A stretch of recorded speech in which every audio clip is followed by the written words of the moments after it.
Good afternoon, everybody, and welcome to the Wilmette Institute's 10th web talk of 2015. These are web talks, of course, to celebrate our 20th anniversary, but since they're so successful, we will undoubtedly continue them in 2016. So if you have suggestions for people we should invite to speak next year, we would be really happy to hear about them. I should begin perhaps by giving a quick summary of the Wilmette Institute for people who are joining us for the first time. We were established in January of 1995 by a decision of the National Spiritual Assembly. And at first, we just ran face-to-face programs out of Wilmette because there were two colleges within walking distance of the temple where people could stay and where we could have classes, and then they could walk to the house of worship every day for devotions. It was really a marvelous combination. That lasted for a while, but starting in 1998, we also began online courses with the limited software that was available in those days for running online courses. So far, as of now, as of today, I compiled the latest statistics. We have 9,065 people who have taken our courses since 1998 online, and we've offered a total of 328 courses. Some of those, of course, are reruns. We've probably offered Islam for Deepening and Dialogue about 12 times, for example.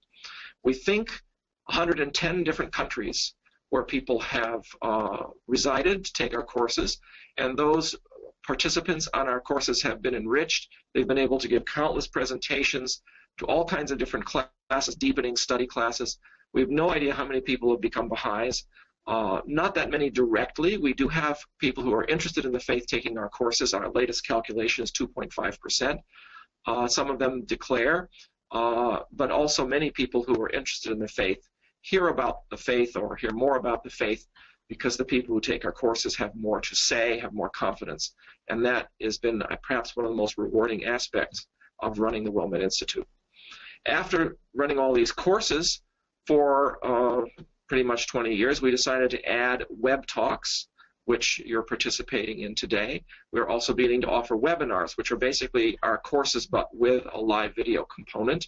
And we're working on web publications so that our students and our faculty, for that matter, have a place to publish PowerPoints and talks and even art projects from our courses so that they will enrich the lives of more people, and more people will, of course, be able to benefit from Wilmette Institute education this way.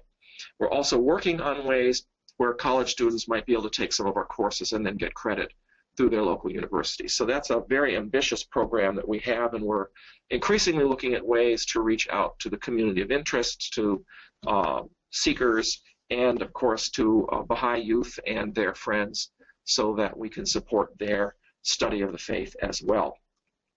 Today, we're very, very fortunate to have Soveida Ma'ani Ewing speaking to us about World Federation and the challenges of creating, as some people say, a world government. She's an international lawyer, independent scholar, and founding director of the Center for Peace and Global Governance. And she has published a book, Building a World Federation, the Key to Solving Our Global Crises, which, of course, is the basis of our course that she's currently teaching through the Wilmette Institute. And I think that's also pretty much the topic of the talk today. She's also published Collective Security Within Reach by George Ronald in 2008, and she maintains a collective security blog, which you might want to visit. You can see the HTTP here as well. She's also published various other things, including with her mother, Baharieh Rouhani Ma'ani, who was our speaker for our last web talk. And they've even been working on a book for helping Baha'i children. So that is my introduction to Soveida. Well, good afternoon, everyone, from the East Coast of the United States. Thank you all for joining me. It's a real pleasure to be here. The topic of today is Building a World Federation, the Key to Resolving Our Global Crises. All right, so it doesn't take much for us to know that our world is in crisis. Every time we turn the television on or look at the newspaper, we see that the world is in a complete mess. Whether it's climate change that we're being warned about, the dire situation of our world with the melting ice caps and glaciers that are going to lead to many islands disappearing, many coast coasts disappearing underwater. They're going to reduce the quantity of land that we can live on. We're going to have less food, less fresh water, less resources, and we're eventually going to be fighting over all of these resources according to all the studies that are done, whether we're talking about that, whether we're talking about nuclear proliferation and arms control, whether it's the global financial crisis or the flourishing of terrorist groups such as ISIL in the Middle East, or the migrant crisis, which is one of the greatest crises of our times. All we need to do, again, is to look at the newspaper and see the flow, really the tsunami of migrants flowing from the Middle East, in particular towards Europe. We know that we are in for some very, very difficult times. One of the consequences of these crises is that our friends and family and colleagues are getting very depressed. I know that when I talk to my colleagues, they shake their heads and say, this is unprecedented, we don't know what to do, and we just don't have any hope. The problem with the lack of hope and depression is that it leads to paralysis. And paralysis is exactly the one thing we cannot afford to suffer from right now, because it's a time for action. It's a time for us to turn back this tide of crises, to find constructive and creative solutions. It's time for us to consult together. As the Universal House of Justice said in its peace statement of 1985, it's time for the leaders of the world and the peoples to exercise an act of consultative will in order to address these problems. This is definitely not the time for us to give up. So hopefully this presentation today will imbue us with a certain amount of understanding, perspective, and therefore hope in order for us to be able to arise and take action and encourage our friends to do the same.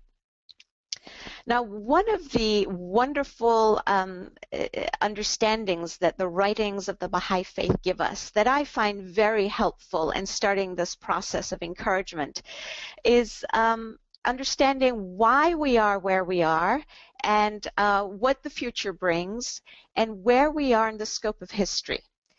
We are told by the Baha'i writings that if humanity is to be likened to a human being going through various stages of development, the collective whole, i.e. humanity, is now in the throes of a very turbulent adolescence. We've come through our stages of infanthood and toddlerhood and childhood, and we've passed the junior youth stage, and we're now standing at that really critical stage, probably 17 and 18-year-old stage, where we're pushing the envelope, we're experimenting with really dangerous behavior. But the good news is that we stand at the threshold of maturity. Now, the reason I find this metaphor really, really helpful is that I know from my own personal life and looking around me that the teenage years can be very difficult years. However, parents don't chuck their teenagers out as soon as they get difficult. And the main reason they don't do that is they have perspective. They know and understand that this is simply a phase and that this phase will pass. The question does remain how quickly this phase will pass. Some teenagers seem to prolong the teenage years and act out more and engage in increasingly dangerous behaviors and self-destructive behaviors, and others seem to go through it in a smoother fashion. And this is where human free will kicks in, at the individual and at the collective level. To the extent that we begin to make good choices, good collective choices, we can hasten our movement through this period of adolescence and attain the stage of maturity faster.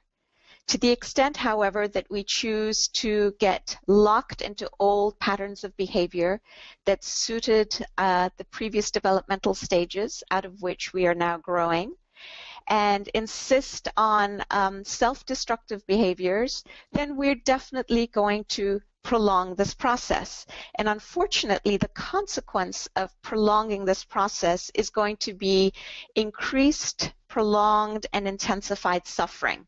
So we have some critical choices to make. The good news, however, as I said, is that this metaphor provides us with a certain amount of hope. Hope that if we take action, if we're creative, and if we consult and come up with constructive solutions, we can get to the stage of our collective maturity faster. So it's time to move on. It's time to move on to what? It's time for humanity to move on to a stage of deeper integration. One of the overarching, actually the overarching movement we see throughout the history of humanity, despite our wars and despite our conflicts and despite our bad behavior, is this gradual but very perceptible and clear overarching move towards increased integration that will eventually bring peace to the world. The Baha'i writings negate the idea that humans are essentially bad by nature and explain them through this metaphor that we've just discussed. So it's time now to very consciously take the next step towards achieving a deeper integration. Why is this next stage so timely?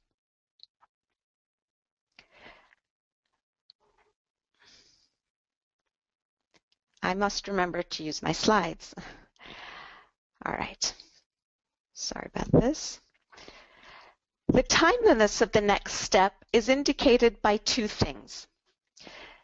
For the first time in the history of humanity, we live in a period of interconnectedness and interdependence. The whole world is really so inextricably interwoven with itself and all the parts of it with each other, that we have become, as Baha'u'llah says, like members of a single human body. The kidneys can no longer say to the liver, we don't really care about your destiny. We don't care whether you're ailing. The heart can no longer say to the lungs, well, gosh, it's your problem. Leave me alone. I don't want to have anything to do with your suffering or disease. We're so inextricably interwoven that we have to act collectively. The other really interesting thing, an unprecedented phenomenon, is that most or many of the problems that we experience today are collective in nature. We named a few: global warming, the global financial crisis, the proliferation of all kinds of weapons of mass destruction, terrorism, trafficking in women and children, the migrant crisis, pandemics, the danger of pandemics like the Ebola virus. These are all global crises. And because they're global, they demand global solutions. So it's clear that the time is now for us to take the next step. What exactly is the next step? The next step is for us to start building a United States of the world, basically a global world federation or a world government. These are different ways of describing the same state towards which we're moving. This was a piece of advice that the son of the prophet founder of the Baha'i faith, Abdu'l-Baha, gave when he traveled to the West, to the United States in 1912. A high official of the U.S. government had approached him and said, I really want to serve my country and humanity. Can you advise me on the best way in which I can do this? Interestingly, of all the things that Abdu'l-Baha could have told this gentleman, the thing he said was, if you want to best serve your country and humanity, then engage in exporting the principles of federalism that underlie your system of government to the rest of the world, because the rest of the world really needs this. In the 1930s, the second authorized interpreter of the Baha'i writings, Shoghi Effendi, said that the creation of a world superstate was imminent. That was his word, imminent, and I've always found that really interesting. The reason I find it interesting is that we seem to be behind the times in achieving it. We're now about 90 years past the time when he made that comment, and we're still clearly struggling. And I often wonder if the reason for the suffering and the struggles we're going through is not exactly that we're behind the curve in our societal evolution and development. So what will it take for us to be convinced that we need to take the next step?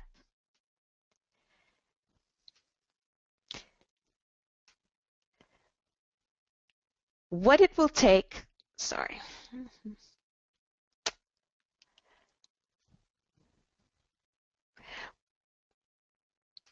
What it's going to take is, unfortunately, a lot of intense suffering, both mental and physical. Again, Shori Effendi says that if we look at history, we will see that we have achieved great things only after suffering intense mental and physical agony. He observes that this seems to be the way that the human race learns its lessons and takes the next step towards its maturity. We have seen this in the context of America. If we look at the American experience, how it moved from being a confederation of 13 loosely associated states to a federation, it basically took a very bloody civil war to get America to understand that it needed to move towards the next step of cohesion and integration.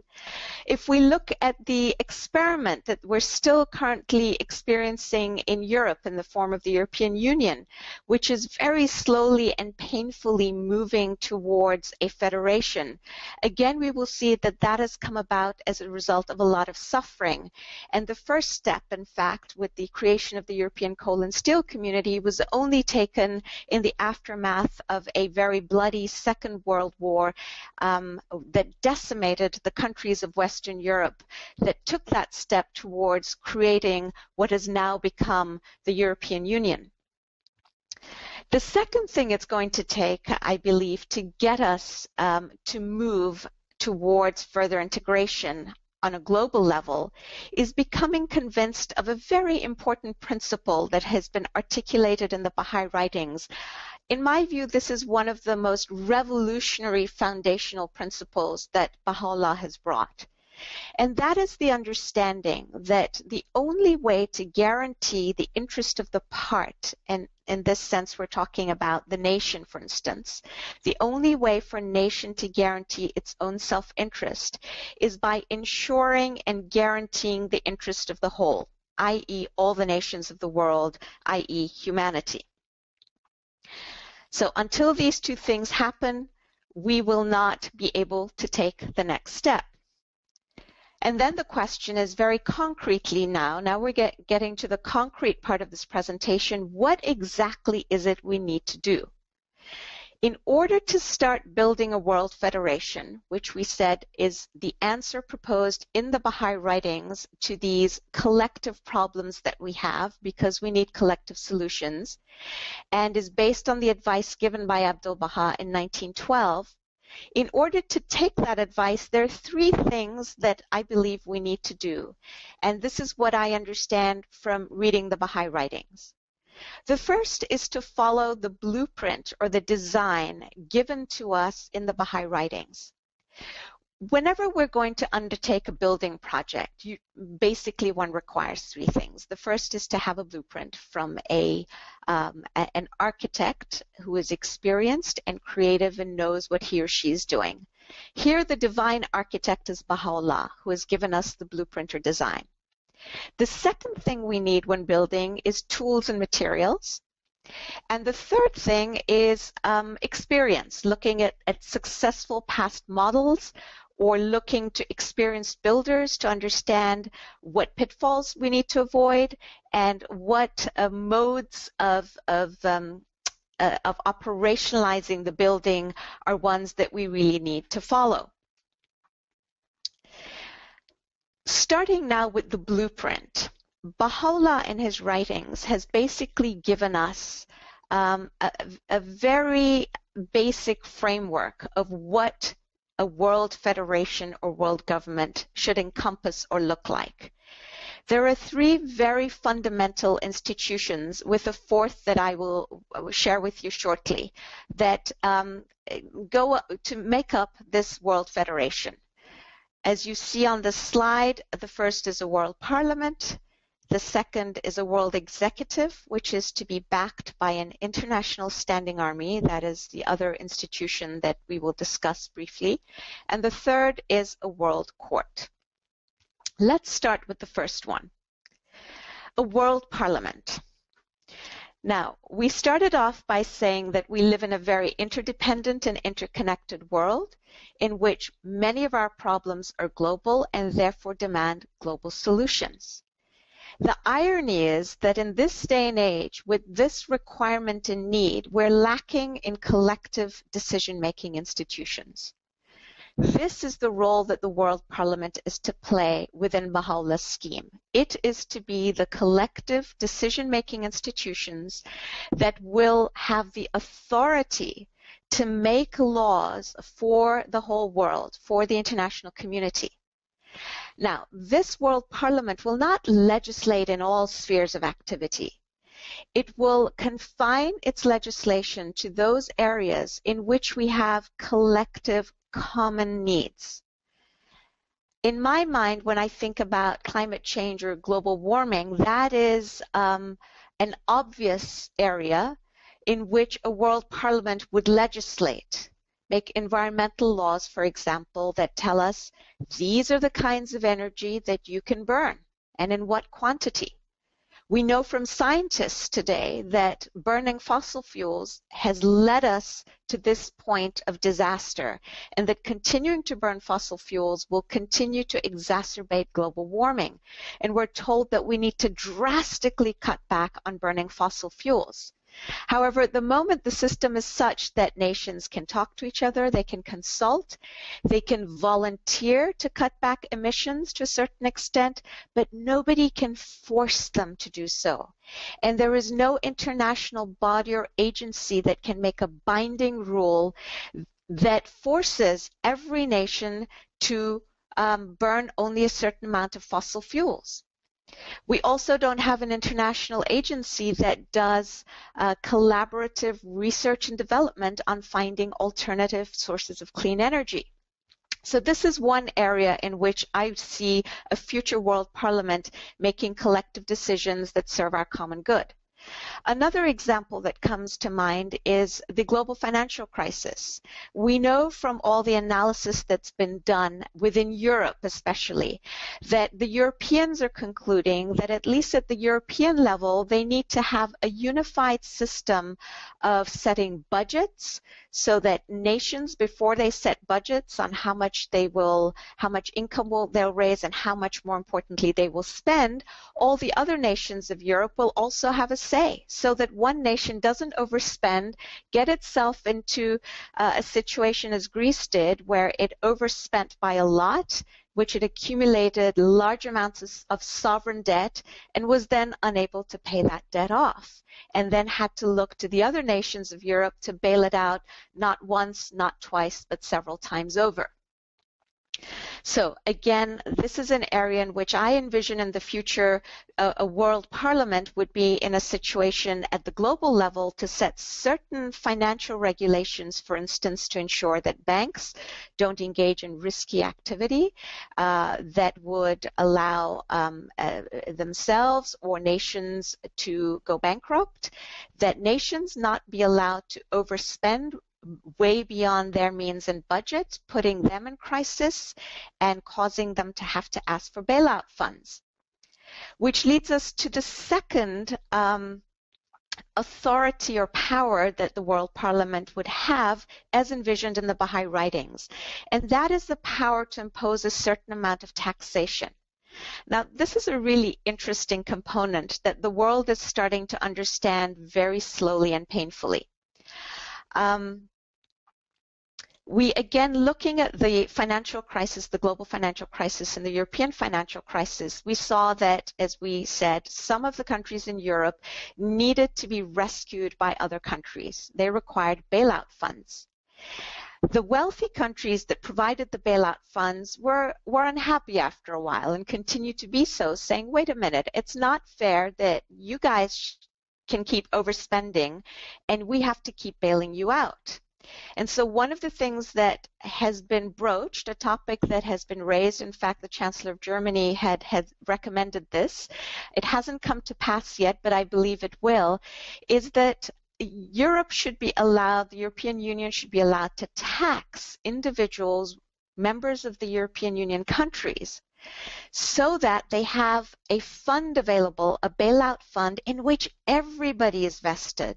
People of all nations are vested, so that when one country gets into trouble, it's not just the wealthier countries or the countries that have been doing well who get to bail them out, but the money comes from this common pool in which everybody has been contributing over time. Now, very interestingly, going back to what Abdu'l-Baha said about America and applying the principles of federalism that underlay the system of government, one of the interesting things to me is that when we look at the history of America, one of the things that pushed this group of 13 Confederate states to become a federation was precisely a debt crisis, if you like, a sovereign debt crisis. The 13 Confederate states had, during the Revolutionary War, each amassed large amounts of debt. They had borrowed money from foreign powers, European powers. After the war, they found themselves unable to repay their debts, and they started printing paper money. Money started to lose its value. The Confederate Congress was unable to do anything. Its coffers were empty because it had no power to tax. And the danger was that this confederation was going to fall apart completely. And they realized that there was one of two alternative roads to take. One was to see the disintegration of the 13 states, or to move towards further integration, move towards a federation, create a strong centralized Congress, give it the power of taxation, create central funds, and then pool all the debts of the 13 states into Congress's hands and allow Congress to repay the debts. And that is exactly what happened. And this is how we ended up with the United States of America. It was one of the driving forces. It's one of those elements of our history that I know I had forgotten, and I think many of us have, but it's very interesting. Another interesting fact that I'll share with you is that in 2011, when the European officials of central banks came to consult with officials at the U.S. Treasury about ways to help them get out of the financial crisis, what the American officials did was they gave them a set of the Articles of Confederation and then a set of the Articles of Federation and a copy of our current Constitution in the United States and said, hey guys, take this home, study this. There's a reason we moved from being a confederation to federation. You guys are essentially a confederation, and it's time for you to seriously consider moving on and achieving deeper integration and creating a United States of Europe. This was Abdu'l-Baha's advice being exported almost 100 years later. It was actually 99 years later from the time he gave the advice. Again, this is a fact that I find very, very interesting. All right, moving on. The third power that this World Parliament would have would be the power to manage critical global natural resources and to ensure that they're equitably made available and distributed to all those who need them around the world. When we think, for instance, of sources of energy, today oil and gas, although we need to stop burning them, they're still very much sought after sources of energy, or nuclear energy. If we think about even food and water, critical resources that are going to dwindle in quantity, the warnings are already with us. The scientists have told us that as climate change gets worse, we're going to have less food and less clean water for all peoples around the world. So we're going to need a collective decision-making body that represents all the peoples of the world, in which all have a voice and say, that can make decisions on behalf of the collective whole rather than of the part. So this is another power that within the Baha'i vision, the World Parliament would have. And the fourth most critical power it would have would be the power to make war. In other words, all the nations of the world would have to cede or give up their right to make war, give it up to this central institution in which they have a hand and voice in electing and which represents everybody, all nations and peoples fairly, and say, we give up this right to make war. And this centralized institution would have standing behind it an international standing army, so that if any nation of the world arose to disturb the peace of the world, all the nations as a collective whole, as represented by this international institution, would stand up in the face basically of the bully on the playground and say, look, no you don't. We're not going to let you destroy the peace of the world. So these are the four, what I view as the most critical powers that would vest within a collective decision-making parliament as envisioned in the Baha'i writings. The next key institution that we see discussed in the Baha'i writings is the world executive. Its key roles are to enforce the laws that a world parliament would create, binding laws, and it would also enforce judgments of a world court. Now we're going to get to the world court and what it does in the next slide, so I'd like you to sort of hold this in your mind, that in order for a court that arbitrates disputes between countries, for its decisions to be enforceable, the body that will be tasked with enforcing them is this world executive. And it will do it with the help of an international standing army. Now, the International Standing Army is a very critical body within this scheme. When we look at the world today, we see that we have a United Nations. People often think that the United Nations is a world government. Let's be very clear. The United Nations, although a wonderful organization that has done wonderful things, is not a world government. For one, it lacks a collective decision-making institution. The UN General Assembly is a body, a consultative body. However, it lacks the power and authority to create binding legislation that all nations must follow. It's a wonderful place for leaders to get together on a regular basis to build trust, to consult on things, but at the end of the day, all they can do is pass resolutions that basically have the virtue of encouraging, urging countries to follow a certain path of action, but cannot require them to act in a certain way and are not binding on them.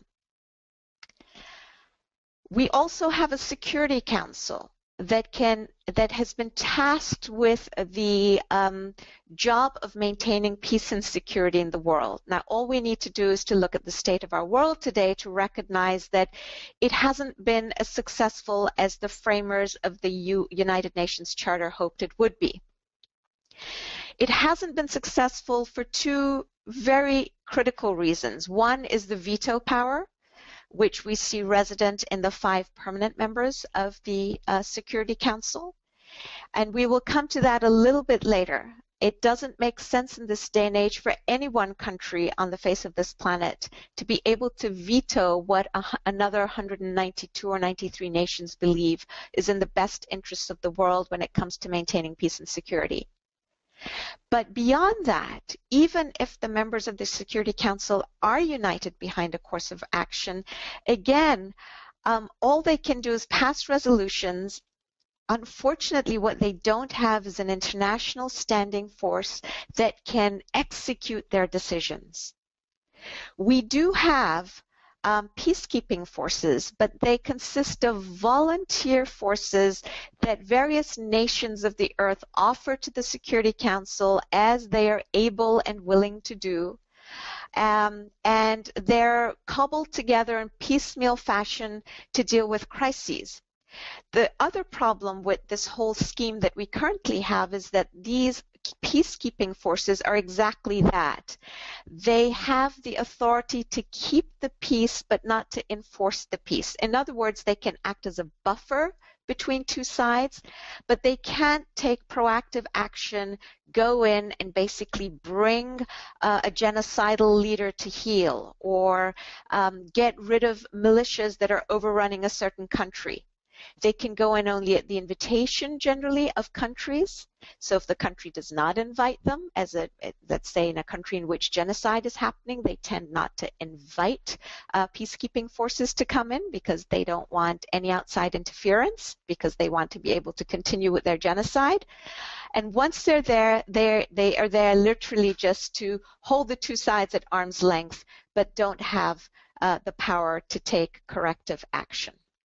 So this is where, again, the vision in the Baha'i writings is so forward-looking and unique and necessary. By the way, one of the benefits of having a standing army is this, that it will be a deterrent force. I firmly believe that in a world in which we had an international standing army, a lot of problems would never even come about. I think a lot of, for instance, the secret nuclear weapons programs that we've seen in different parts of the world would never have begun if countries knew that we had a robust international executive backed by an international army that represented all the peoples of the earth, in which the forces of all nations participated, in which the decision to act vested in an institution in which all the countries of the world partook, and in which the conditions for that force to engage were pre-decided by all the international community, including their country. So I think we could forestall a lot of the problems that we see in the world, ranging from gross human rights atrocities, use of chemical weapons against the peoples of a country, the engagement in genocide, nuclear proliferation, human trafficking in women and children, terrorism, a lot of problems I think would either not exist or abate significantly if we had such an institution. Another benefit of an international standing army is that it would maintain the credibility of the international institutions that at the moment pass resolution after resolution with no effect and thereby lose their credibility. If we go back to to Iraq, when it had a secret nuclear weapons program, over 12 years, the Security Council passed resolution after resolution urging the government of Iraq to desist, to no avail. And in the end, we had to go in, there was a coalition of forces, and had to go in and ensure that the nuclear weapons, the secret weapons program that had been created against international law was no longer there. Other benefits, by the way, of the International Standing Army is that the international community will be able to step into problem areas in the world and act quickly and decisively before problems fester and get big. The financial burden of such military action will be shared. It won't be any one country shouldering financial responsibility, which we're discovering no one nation wants to do anymore, because it is expensive. And the final benefit is that laws will be applied even-handedly, and this is a benefit that is not to be underestimated. The even-handed application of international law is one of the critical areas that needs attention in the world. At the moment, we have a situation where laws are not applied even-handedly. Some countries break the rules on nuclear proliferation, and other countries look the other way because they trust them or they're their allies, whereas other countries will break the same rules and sanctions will be imposed on them. The unfortunate result of this kind of uneven application is that it gives excuses into the hands of countries that want to misbehave to say, hey, look, you're not really interested in applying the law. You're just interested in persecuting us because you don't like us because of our religion or because you want access to our energy resources. And they get to play members of the international community, i.e. different nations, off against each other. And in the long run, they get to get away with destructive behavior. All right, now we can move on to this next slide, which is the third critical institution as envisioned in the Baha'i writings, and that is a world court. It will have certain key powers. What will the role of a world court be? So the role of the world court is to mediate disputes between nations in order to avoid war. Now, one of the things that the world court cannot do right now is that it does not have compulsory jurisdiction to force nations when they have disputes between them to come before it. We have a very odd system in which nations can opt out of showing up before the world court. When I work with young people, I tell them, can you imagine a society in which we have laws about murder, somebody commits murder, and then is asked, would you like to show up in court and be tried, or would you like to sit this one out and opt out? And it's obvious what the answer is. They laugh, they think it's funny, but this is exactly the kind of institution and system that we have at the international level. It's child's play, basically. And given that the world is now so interdependent and interconnected, and that we need to solve these global problems, and we need to stop resorting to war and conflict, it's time that we fix this critical flaw in our system and create a world court in which the court has compulsory jurisdiction, even if nations don't want to show up in court when they're in conflict with each other. They're going to have to in order to resolve their disputes. So that's one of the features of Baha'u'llah's vision of a new kind of world court that, again, is new and unique and critical to this stage of maturity of the human race. The second element of this world court is that its judgments need to be binding and enforceable. Again, if we look at the world court we have today, believe it or not, when the court passes judgment, it relies on the goodwill of nations to abide by its judgments. In fact, there is verbiage in the statute of the International Court that essentially says that we rely on the honor system for nations to go ahead once we have adjudicated a case between them and we have passed judgment. We trust them to go ahead and enforce our judgments. Again, that would be like saying to the murderer who has now shown up for trial and in which the judge has given a verdict, and say to the murderer, well, this is the honor system now. Here are the keys to the jailhouse. Please walk yourself over, let yourself in, lock yourself in, and stay there for the next 20 years or 30 years of your life. Obviously, that's not going to work. If nations have misbehaved in the first place, we cannot trust them to then voluntarily abide by and enforce the judgments of the World Court. And in fact, and indeed, experience has demonstrated that that's true. So we don't have to engage in conjecture on this issue. All right. So we've now talked about the first of the three steps that we need to do to take when we're building anything, and that was to follow a blueprint or design. And what I just finished sharing with you were the outlines of the blueprint as designed by Baha'u'llah, the divine architect. The next thing we need are tools to build, with which to build. The tools are what I call foundational principles. These foundational principles are ones that can be gleaned again from the Baha'i writings. What we need to do is to, first of all, identify what these foundational principles of a new system of international relations are. We then need to all agree on them, achieve consensus around them worldwide, and having done so, apply them without compromise. Now, what are some of these foundational principles? The first really important one that we've already talked about is understanding that the advantage of the part can best be achieved by assuring the advantage of the whole. So we won't belabor that point. This principle, though, emanates from a more foundational principle, and that is the principle of the oneness of peoples and nations. The guardian of the Baha'i faith, the second authorized interpreter of the Baha'i teachings, says something very interesting in his World Order letters. He says that the principle of oneness really has more to do with the relationship between institutions and nations than it does between individuals. I find that really fascinating. In a world in which we're so interconnected, and in which these problems are so critical, this is one of the beauties of the Baha'i faith, is that it really speaks to the needs of our time.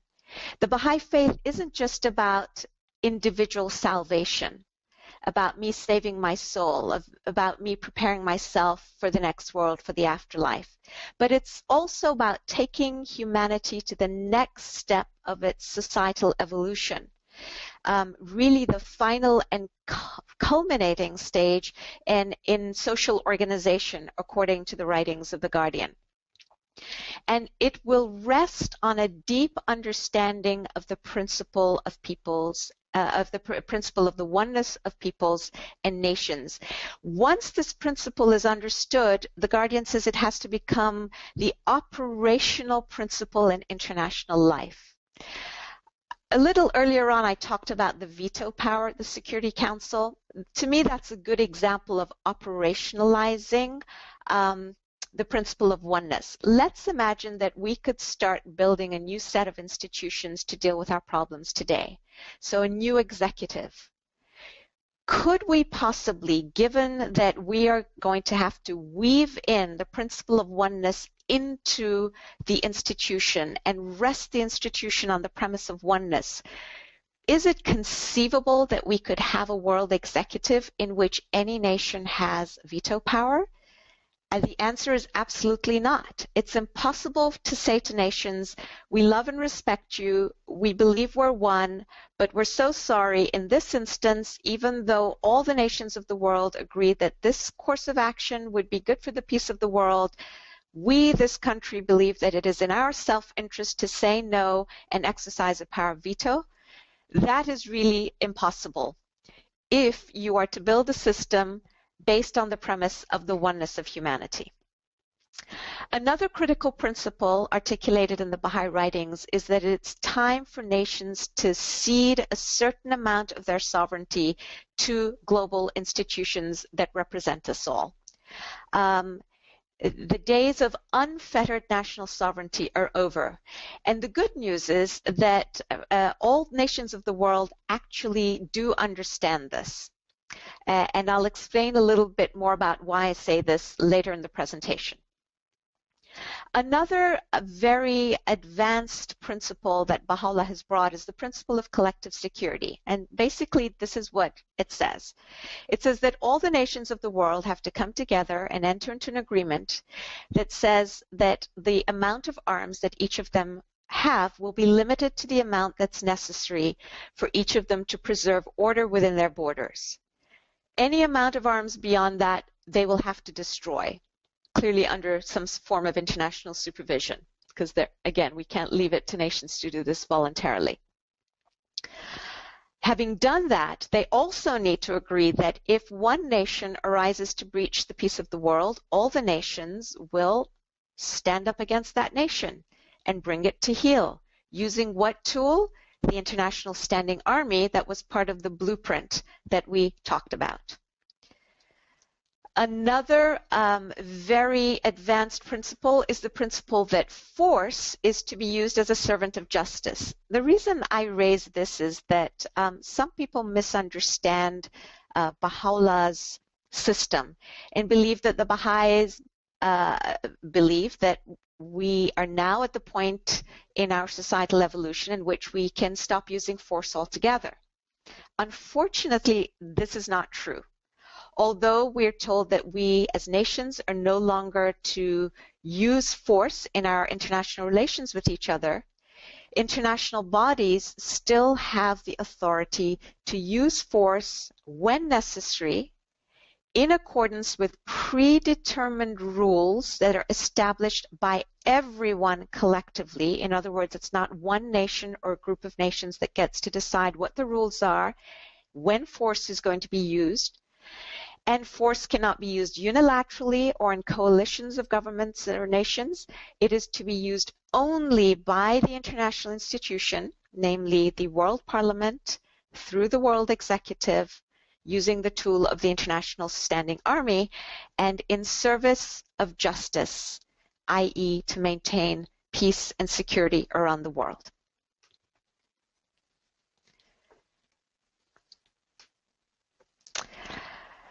In addition to these foundational principles, the Baha'i writings tell us that there are other really critical conditions that must exist for this system of world governance to be successful.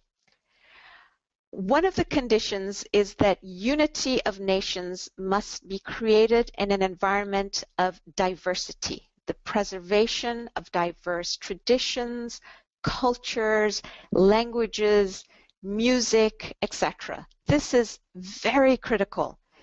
The Baha'i writings do not advocate unity and uniformity. That is anathema. And many of us are familiar with the beautiful metaphor that Abdu'l-Baha gives of the garden that would be so boring if it consisted only of one kind of flower, one color, one height, one fragrance. The beauty of the garden, and he says the perfection of the human race, consists in its diversity. That is the hallmark, he says, of the perfection of humanity. And so we need to not only tolerate it, but celebrate and encourage it. This is a key point. The second condition that must exist is the encouragement of a sane and intelligent patriotism. Again, the Baha'i writings do not advocate that we eliminate nations altogether. We're not at that stage in our evolution, and I don't know that we ever will be. Nation states are to continue to exist as federal units of a world federation. This assures that each nation is responsible to its own people, that there's accountability, that the needs of a particular region or nation can be dealt with at that level by people who really understand and are closer to the needs and the aspirations of their people.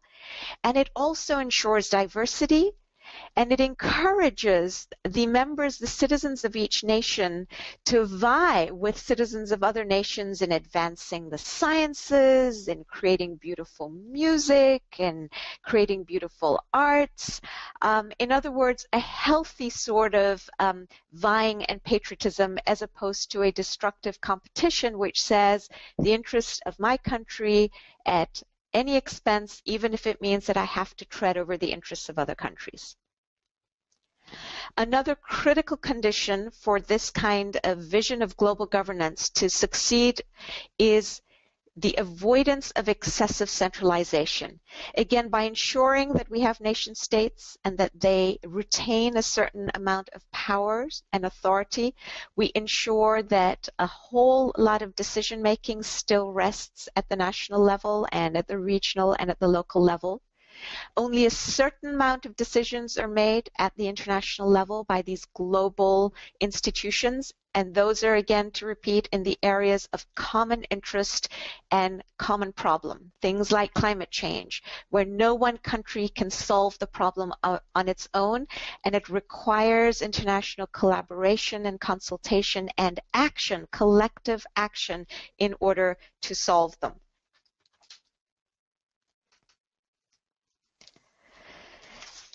Now, the third thing we said in building a world federation that we need to look at is learning from past experience. So first we have the blueprint and design that we examined. The next thing that we looked at was the tools. The third thing is to look at past experience. The American experience is really a fascinating one from which we can learn. Again, I'd like to be very clear about something. The Baha'i writings do not say that the American system of government as it is a model to be followed. Abdu'l-Baha was very precise in what he said. He said it's the principles of federalism underlying the system of government that need to be exported. So we're looking at the principles of federalism, and these principles have been applied in other parts of the world as well, and are in the process of gradually being applied in Europe as well as the European Union evolves. One of the interesting things we learn from both experiences, the American and the European, is that suffering seems to be necessary. The other is that skepticism can be overcome. Before America moved towards a federation, the people of the 3 Confederate states said never. This can never happen. We're too different. We do things very differently. We can never be united and integrated under one. There are all these problems. Whatever arguments people today craft against the idea of a world federation, these arguments came up with respect to the move towards an American federation, and were dealt with, by the way, very deftly in the Federalist Papers. It's a very interesting set of documents. One of the arguments was exactly this about a standing army. It made people very skittish, and yet the danger that the American Confederate States experienced was that different states had armies. And the fear was that different states would align themselves with different foreign powers. And as those foreign powers, say France and Germany, went to war with each other, states within the Confederation might go to war against each other. So you could get a situation in which Virginia and Maryland, for instance, were at war with each other because they had aligned themselves with different foreign powers. And this was a threat to the well-being and the unity of the American system. The same thing holds true at the international level. Each country has its own standing army, but these standing armies are now threatening the peace of the world, especially with what's going on with Syria. We now see, somebody had written an article in the New York Times the other day saying that we now see a proto-world war developing in Syria, where different nations are being pulled into a fight that started off as an internal fight and ended up as a civil war, and now different countries around the world, including major powers, are getting involved, and this could potentially escalate and become a world war of sorts. So this is exactly the kind of situation that the scheme advocated by Baha'u'llah can help us avoid. Now, many people are going to be very skeptical and say, this whole vision that you are putting forward and which the Baha'i writings propose are impossible of fulfillment. For one, we're never going to be able to create the infrastructure in the form of a world parliament, world executive, and world court. And secondly, we're never going to get nations of the world to agree upon principles. In response to both, we need to understand and know that both are not only possible, but we know they're possible because they have been done. The argument for the possibility of creating a federal world structure is exactly the experience of the United States of America and the European experiment. In the aftermath of the Second World War, nations thought it was impossible to get together and pool their resources, namely coal and steel that they needed for rebuilding, in order to build up their decimated economies. And yet, because of the vision of a very forward-looking man, Jean Monnet, 6 European nations were willing to come together, pool their coal and steel in the hands of a supranational, i.e. sitting above nations institution that had the authority to oversee production of coal and steel, to ensure that it was distributed equally, to impose a quota system where necessary, and to ensure parity and equality of treatment between all nations. And this system worked for the whole 50 years that it was intended to work, and finally ended in 2002. So this is a fascinating study and an example of how creating this kind of structure in the face of skepticism and suspicion is possible. As to the question of whether it's possible to agree upon principles, the example that I would commend to your consideration is that of R2P, you'll see on this slide. It stands for Responsibility to Protect. This is a relatively new norm in international relations. It came into being, in other words, consensus was achieved around it only 10 years ago in 2005 at the Summit of World Leaders in New York City. You'll remember that we were all very excited about the leaders of the world coming together to make decisions about how they were going to relate to each other in the new millennium. They met in New York City in 2005, and interestingly, the only thing that all 193 nations at the time were able to agree, completely agree unanimously, was that there was a new norm in international relations called responsibility to protect. Let me tell you just a little bit about it. A few years prior to that, 5 years before that, the government of Canada had established a commission to examine the concept of sovereignty. What they were worried about was that in some countries, leaders were either unable or unwilling to protect their populations, particularly against genocide. And so they wanted to come up with a solution to this problem. What happens when you have a genocidal leader who is out to decimate a group within his or her country? What can the international community do about it? In short, they did several things. This commission, first of all, reframed the question and said the word sovereignty will no longer mean the right to do anything. It's not about your right as a nation to have others not intervene in your internal affairs. What it's really about is your responsibility to protect your people and take care of them.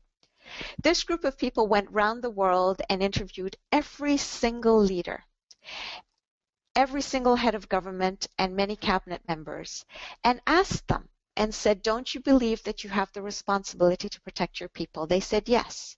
They said, well, what happens if you fail in this responsibility, either because you're unwilling or because you're unable? Don't your people deserve protection? And they said yes. They said, well, then who should step in and protect your people if you can't or won't? Clearly, you won't trust your neighbors to do it. Don't you think then that the international community should do it? And everybody unanimously said yes. And this became enshrined in this new principle of responsibility to protect that basically says when a nation can no longer or will no longer protect its own people, the international community has the responsibility to step in and take over and protect those people. Now, this was the first step, the consensus. Does it mean that we're now living in a perfect land? No, but at least we've achieved consensus around a principle that will now take years and decades to unfold in practice. But it does answer the question, is it possible for 193 or 94 nations of the world to come together and to achieve consensus around a set of foundational principles? And the answer is absolutely yes.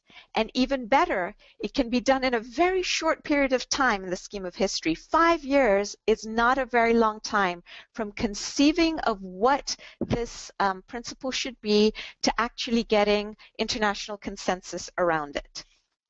I am wrapping up here. Time is of the essence. Our world is in a critical state. It's in a critical state because of all the problems we articulated, but is in a critical state also because the solutions that we seem to be reaching for are leading us towards greater fragmentation. People of the world are not happy with the way that their governments are tackling all these major global problems. And so what they're trying to do now is to break off and create smaller and smaller units in which they can make decisions about their own destiny, in which they can have a greater say. They believe that they can be in control more if they fragment and break off, and that they can shield themselves from these global problems. Unfortunately, this trend is leading to more conflict, more strife, and it fails to take into account the reality that whether we like it or not, we do live in a very interconnected, interrelated world in which the problem of the part is the problem of the whole, and the problem of the whole is the problem of the heart. There is no other solution but to integrate and to craft global decision-making institutions that will solve our global collective problems. I am going to end my talk here and leave time, hopefully, for a few questions and answers. If you're interested in having further conversations also, feel free to get in touch with me through the website that is on the slide, cpgg.org, Center for Peace and Global Governance. And I would love to collaborate with you on projects to advance the cause of peace or to continue the discussion. Thank you very much for your time and attention. All right, Rob, on to you. Thank you so much, Saveda. This is really fascinating. I wish I could take your course, actually, because it's covering a lot more material than I imagined, and there's also a lot more detail, not only in the Baha'i writings, but in the material that you have for us that I ever imagined was available. So I really thank you for providing us with this fascinating set of background on the subject. Let me pop up the questions here, and I'll turn my camera off after I give you the first one. There's quite a few questions that we have already, which is good to see. Good. I can hear myself whispering in the background, so we've got some feedback somewhere, I'm afraid. Someone asked whether they can get copies of the slides and the presentation, and I should add that we will have this recording available on our YouTube site within 6 to 36 hours, I think is what I'm meaning to say. And we will have the slides up also with Saveda's permission.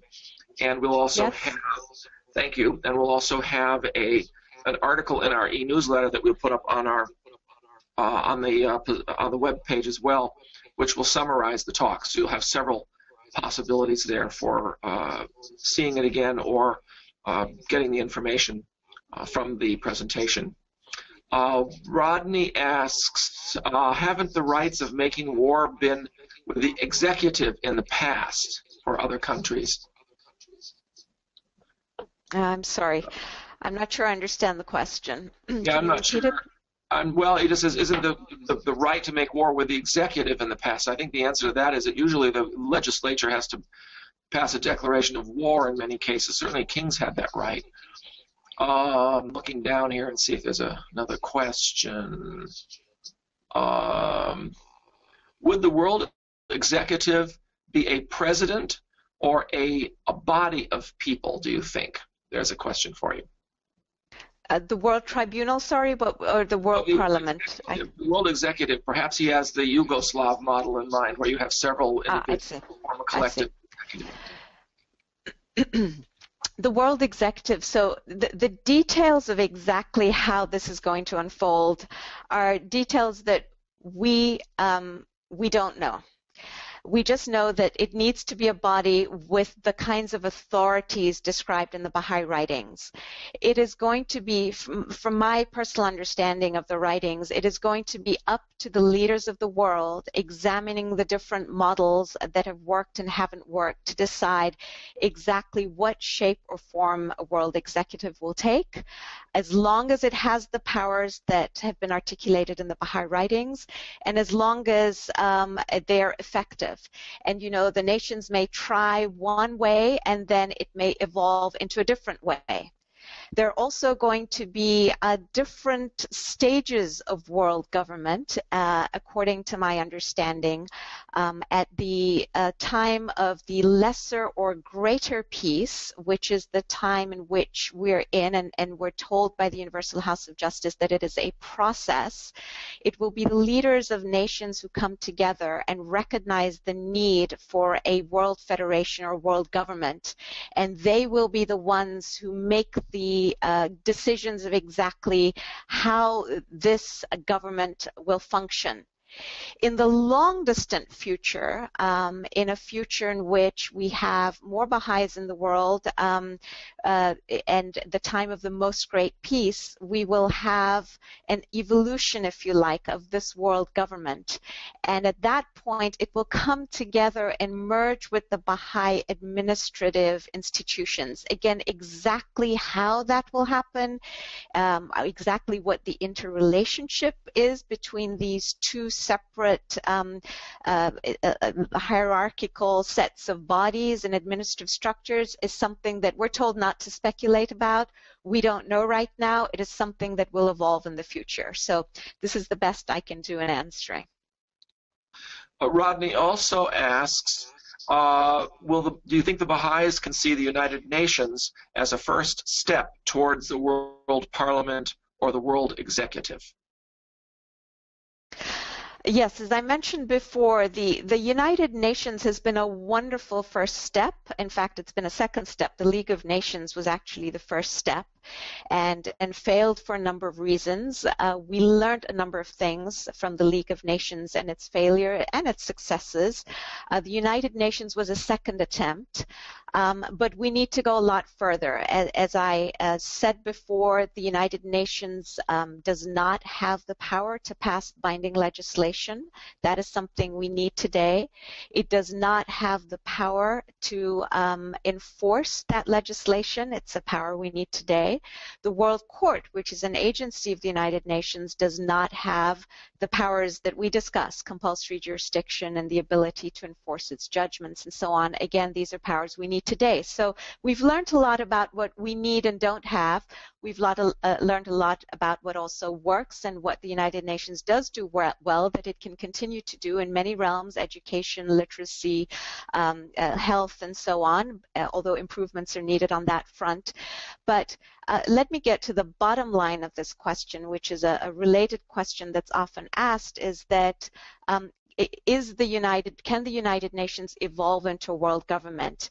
And frankly, the answer to that is it's going to depend very much on whether the United Nations is able to rise to the occasion and reform itself quickly enough and deeply enough in order to address some of our critical global problems.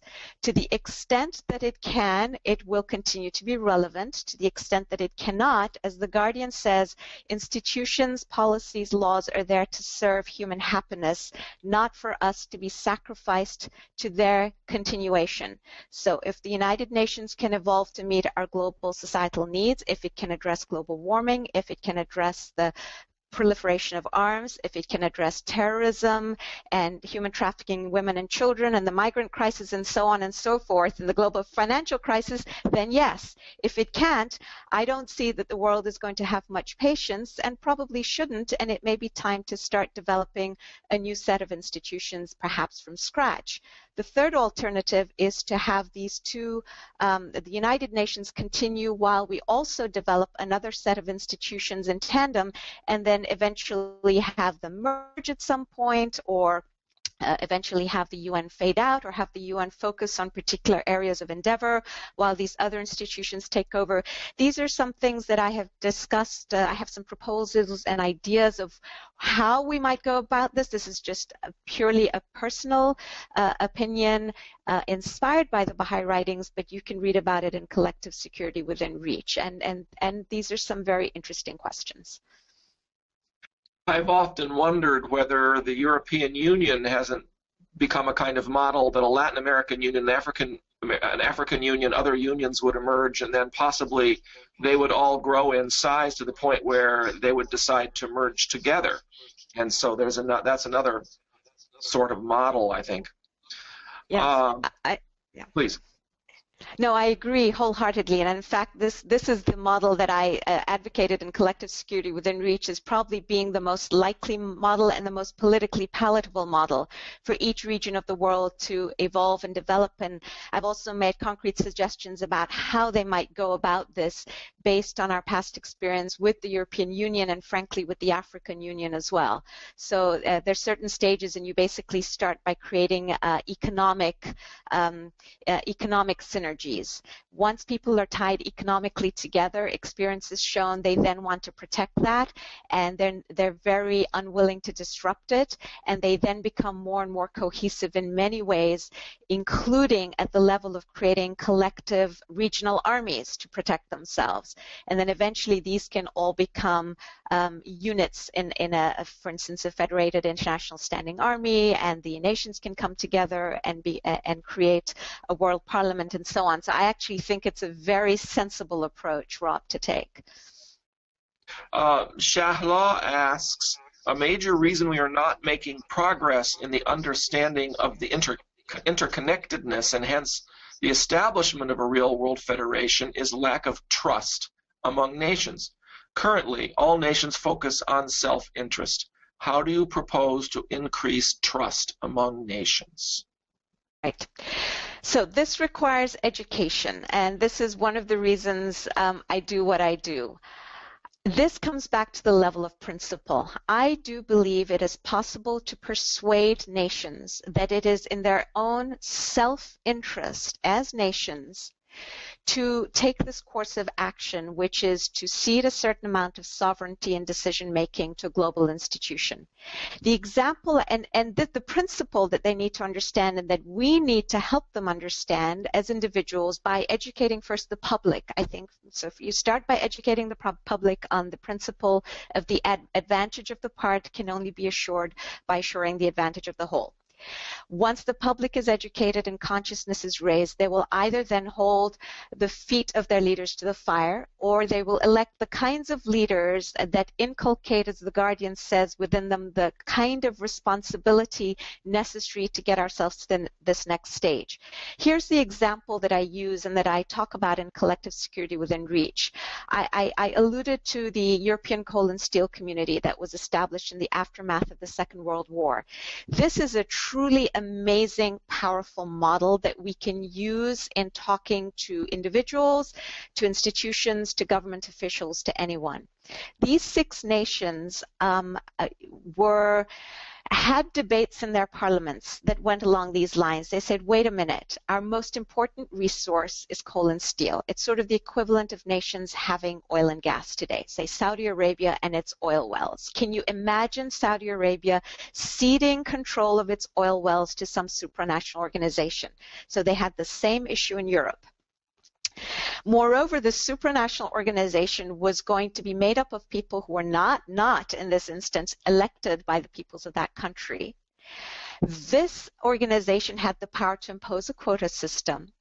It also had the power to impose penalties on any individual corporation or government that failed to abide by its rulings, using the courts of those countries, even though it was not elected by the people. So now you can imagine the levels at which distrust existed and the sense of incredulity.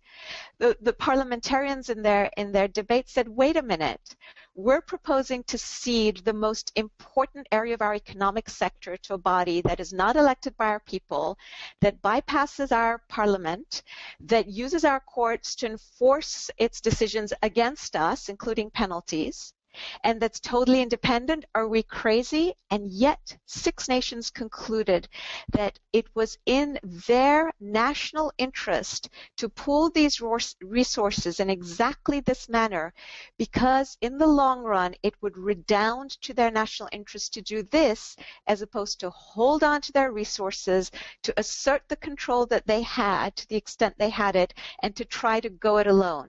In other words, they were convinced that acting together and giving up something to act together collaboratively was better for them than going it alone. These are the kinds of examples that we need to get smart about using to convince people and peoples and nations that it is in their national self-interest. The reason that we continue to have this distrust is that the level of conversation and discourse is still down in the dust.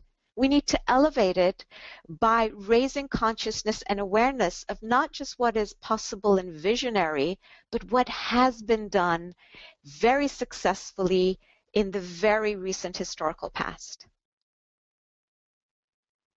Thanks. Another question, Paul asks about the Civilian Conservation Corps during the Great Depression in the 1930s and how marvelous it was for creating both recovery of natural resources in the United States, but also a kind of national service effort, and wonders whether a planetary recovery corps where thousands of young people from each continent could receive an education while being trained to serve in tree planting and agroforestry might not have a similar kind of impact. Sounds like a wonderful idea. You see, we need more of these kinds of very creative ideas. that are based on principles of collaboration, connectedness, interdependence. And so I would highly suggest, Paul, if you can, put forward this suggestion and start talking about it at your local United Nations Association events. Get involved with the World Federalists. Get involved at different levels and start injecting these ideas into conversation at as many different levels as you can. If you have a blog, start blogging about it. I love this idea. I had not thought of it. I have not heard of it, but why not? It's another model that worked very well in this country. Why not try to replicate it at a global level? So thank you for that. Ramin asks a rather interesting question here. He says the idea of world government is currently being pushed by several sources, some of them having nothing to do with world peace. How do we separate ourselves from these other groups when we talk to people about world government? Very good. So the devil's always in the details and in the motives. It reminds me of a statement that Abdu'l-Baha says about fire. He says, fire is a wonderful tool, but that's all it is. It's a tool, and it can either be used for good or ill. And he gives the analogy of the village in which fire is used to heat food, to give warmth, to create light. He says, now if somebody takes that fire, misuses it, and happens to set all the huts in the village ablaze, people might say, ooh, look, fire is bad. We should do away with fire. To me, this is similar in the sense that, yes, people have different motives, and they're going to use or misuse the idea of world government for laudable purposes, to uplift humanity, or to achieve their own cynical ends. The devil is in the details. World government, again, as described by the Baha'i writings, is very different. In it, all voices are represented. For instance, with respect to the World Parliament, we're told that all the peoples in every country, no matter what their religious, ethnic, racial, whatever backgrounds, are going to have a vote in electing the members of the International Parliament. So think about the Parliament at the European level. That's also evolved. It started off by being the nation states of the European Union that decided who the members of Parliament were, and then they went to direct elections. So the people of the European Union now get to elect the members of the European Parliament. Again, this is a laboratory in which they're experimenting with different modes of doing this, and we can learn a lot about what we might do at a global level. A lot of the other alternative systems of world government currently advocated vest power in a certain group of people, often people from a certain background or certain religion. Power is centralized. There is no unity and diversity. We talked about the various conditions that are going to be necessary for a Baha'i system to flourish. There are many safeguards in place, starting with the mode of election. And so we need to get into details with people. But I agree, if you just say world government, people are going to get scared.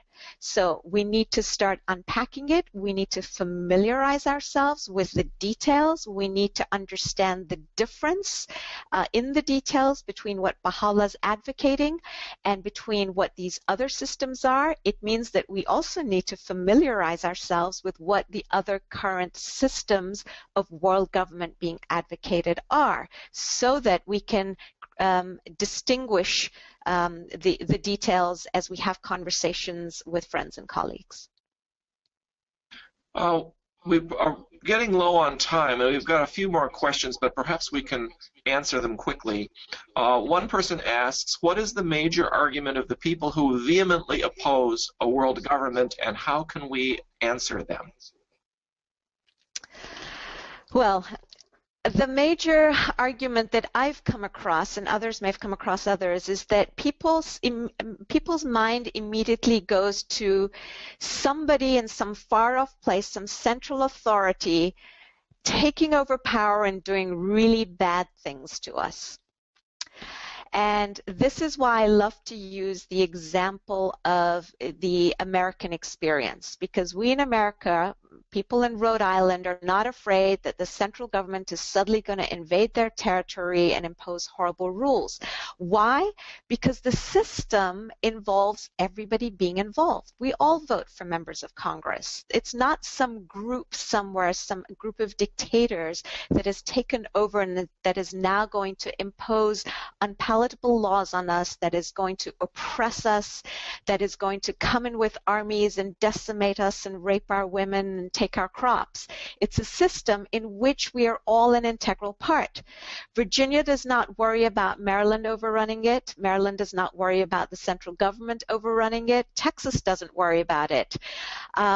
We are all part of a combined system in which certain powers reside in the centralized organizations and many powers continue to reside at the local, regional level and at the state level. So these are, again, achieving this kind of clarity I've found in using this example of the United States as a model of federation tends to take this fear out of people who, as I say, immediately think world dictators or world dictatorship, what a horrible thing.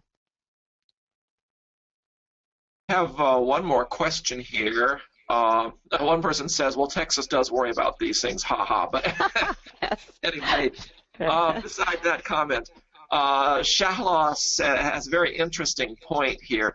A good question. Seems powerful nations are using the right to protect for bombing other nations than their own, including civilians. Isn't this discouraging? Doesn't it lead us to think that even if world nations unanimously agree on a principle, some nations would interpret it as they see fit for their own self-interest? Okay. Yes, which is why I started off by saying we have now achieved consensus around the principle, but it doesn't mean that we're there. It's going to take a long while for this principle to be applied in the manner in which it was intended. The second thing is that one principle is not going to do the trick. We need to come up with a set of principles upon which we achieve consensus and which we apply uncompromisingly. If you look at the other principles that I shared in the slide and that are gleaned from the Baha'i writings, you'll see that if those principles are agreed upon in tandem, and the principles, again, remember, are just the tools. They're the tools that have to be applied to building the blueprint. We cannot separate things from each other. People have a tendency to say, well, let's look at this one thing. Baha'u'llah has brought a package deal. This World Federation consists of two things. One are the institutions, the blueprint that we unpacked in great detail, and the second are the foundational principles. You can't take one principle and say, but look, if we take this principle and apply it in a context that is not the design that Baha'u'llah advocated and that does not include the other tools, absolutely they're going to be misused. We need to be advancing on all fronts simultaneously. In other words, we need to start now to create global collective decision-making institutions along the lines advocated by Baha'u'llah, and we need to start achieving consensus around the principles. The reason I brought up R2P wasn't to say, oh, look at R2P, how wonderful it is in and of itself. It was to negate the argument of the skeptic who says that it is impossible in this day and age with so many countries to even achieve consensus around a principle. We've done it. We did it in 5 years. We did it with one principle. We can do it with 7 or 8. We can do it easily. If we start today, probably within a decade, we can have it done.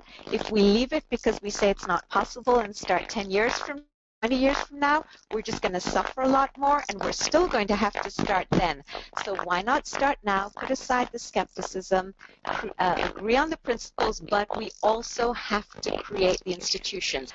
This is somewhat similar to a cancer patient who comes to a doctor and gets medication, chemotherapeutic medication that consists of a cocktail of medicines, but then tries to say, well, wait a minute, what about this one part of the cocktail? If I apply this alone, if I just take this one remedy, then I still have all these other problems. The truth is that the chemotherapy will not tackle the cancer unless the patient is willing to take the entire cocktail of the various remedies that make up the chemotherapy treatment. This reminds me of something that the guardian of the Baha'i faith said many years ago. He said that the day would come when the statesmen of the world would, despite the best intentions and despite conceiving of the most elaborate plans, find themselves completely impotent to solve the problems that they confront. In my humble opinion, we are fast approaching, if not already arrived at the day when that has happened. We find today's global leaders saying that they do not know what the solution is to problems like the global financial crisis. That was actually the first time that we heard world leaders say, gee, we're going to try something. We're not sure it's going to work, but we're going to give it a try. And the other thing we do know is that we do need to act collectively, that it's too dangerous to tackle this alone. With climate change, we're seeing the same thing. Scientists are telling us what we need to do, but the question is there going to be enough political will to get it done? And again, various leaders are coming up with solutions, but they're not sure that the solutions they come up with are going to effectively tackle global warming in the short run. So it is time really for us to embrace Baha'u'llah's divine program, to implement all of its elements, including the institutions that need to be built and the application of the principles that he has articulated in his writings, and take it as a package deal. It's really getting to the point where it's all or nothing, nothing short of a total embrace of Baha'u'llah's vision and divine program will help humanity get on the course towards its maturity, its collective maturity, and bring about its long-awaited unity and peace. Well, thank you very much, Saveda. I think everyone was intrigued and fascinated by your presentation today, which really covered a lot more ground than I was aware we could cover. And I'm really delighted that you were available. Thank you so much for offering us this web talk. I just want to mention our remaining web talks so that people are aware of them. We have 2 of them coming up very shortly. Stephen Freiberg will be speaking about science and religion, our 11th web talk on Sunday, November 15th at 2 p.m. Eastern Time. You can see 2 p.m. is our standard time for holding this if we have no other conflicts. And then on December 6th, our last web talk of 2015, Michael Penn will be speaking about the nature of the human mind, a Baha'i perspective. So we have 2 really fascinating talks coming up, and we will be announcing our 2016 lineup, at least part of it, fairly soon, once we have at least part of it ready. We are still open for suggestions. If you have any, send them to us. You can see right here, if you go to http://wilmetteinstitute.org, you will be able to reach us that way, or you can call our toll-free number. Also, this particular web talk will be at our YouTube channel, which is youtube.com/Wilmette Institute. And I have listed here our upcoming courses in November, starting on the 1st of November, Abdu'l-Baha's Visit to North America, How It Teaches and Inspires Us. This is a revisit of the course we offered in 2012, but with some additional material. The Badi calendar course, we've offered it 3 times, and it is filled each time. It's offered again starting on the 5th of November, and if you haven't taken it, it will be a great chance to find out more about the twin holy days. We will be particularly talking about them. Exploring the New Testament starts on the 10th, and that will give you a chance to review the entire Gospels and the letters, the epistles of Paul, various other letters that make up the New Testament. Century of Light, the document commissioned by the Universal House of Justice about the 20th century. We'll start reviewing that on the 15th. And then Science, Religion, and the Baha'i Faith on the 20th. Steve Freiberg's web talk, of course, will be right before then, so it'll give you a chance to get a taste of that particular course. We again thank everybody for participating today, and we look forward to see you in future web talks. Thank you.